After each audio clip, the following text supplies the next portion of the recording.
Drug company Nostrum Pharmaceuticals has hiked the price of a 65-year-old antibiotic mixture by up to 400% to $2,000 a bottle.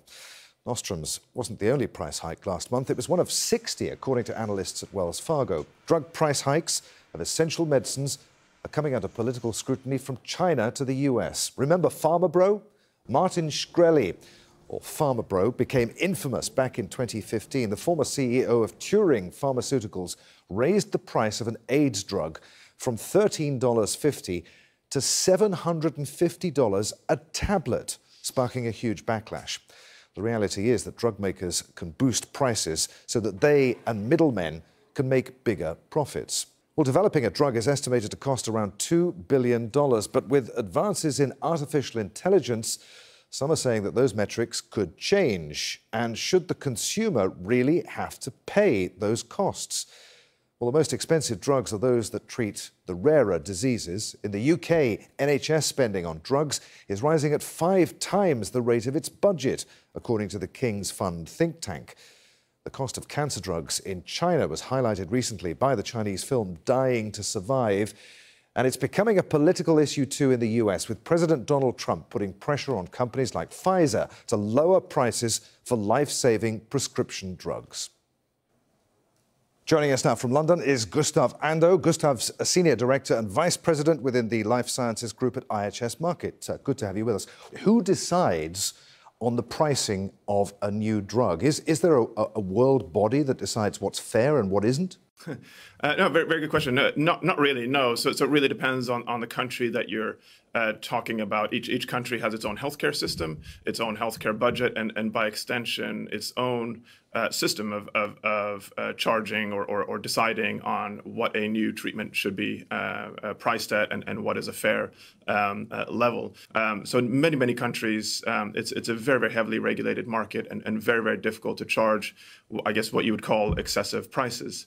But then other markets have a very different healthcare system, and they let the free market decide a little bit more how or what a fair price for this system is.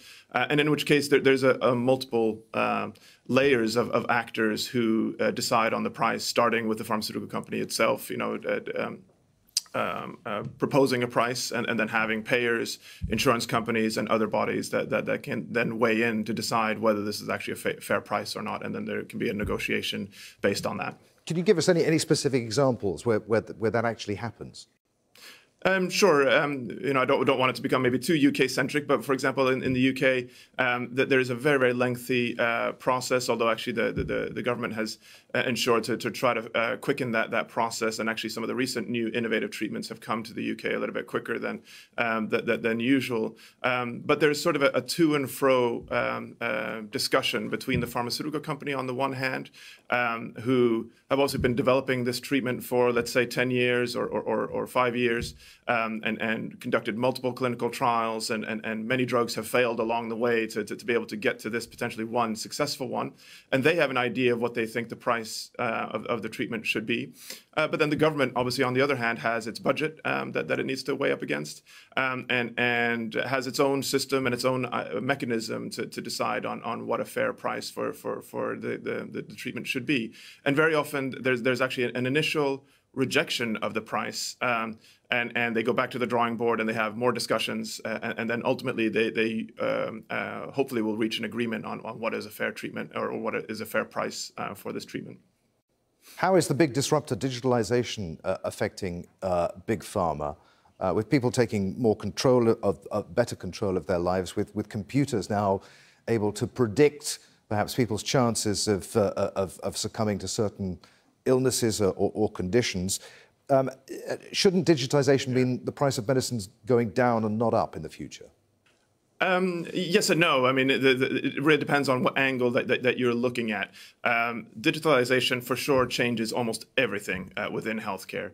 It means that you're able to conduct potentially more efficient clinical trials. You're able to more easily identify potential molecules that you can target and mechanisms of action that you can target. So, and then all the way through to the actual delivery mechanism of a treatment. So you actually have digital tablets now, for example, for certain for certain treatments. So there's a couple of things that you need to look at, though, over what then results in the final price of the drug, and that can be the level of innovation that this is actually bringing to treatments. Potentially, digitalization has a very, very strong ability to enable clients to adhere to their medications, but through digital technology, that there are apps out there and other technologies that help you and remind you that you need to be taking your medication right now, and there's obviously enormous value in able to be able to do that, that can be reflected in the final price of a treatment as well.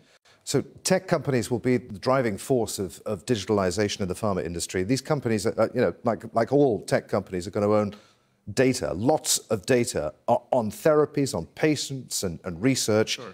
Should we, as consumers, trust them?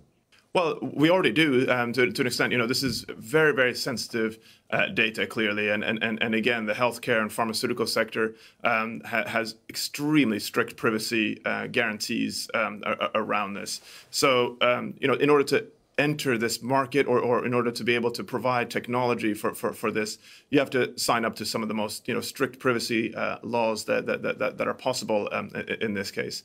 So it's a trade-off for sure, but it always is. As soon as you're taking a medication, or as soon as you're even visiting a doctor, you are talking about an illness, and there may be underlying symptoms there that are either obvious or not obvious, and it's always a trade-off, or it's a contract almost between yourself and the data that you're sharing with whoever you're talking to in this case. And this is just a new avenue for that, and for sure, clearly there needs to be strict monitoring of it, and there already is in most countries around the world. This is quite a new area, and so.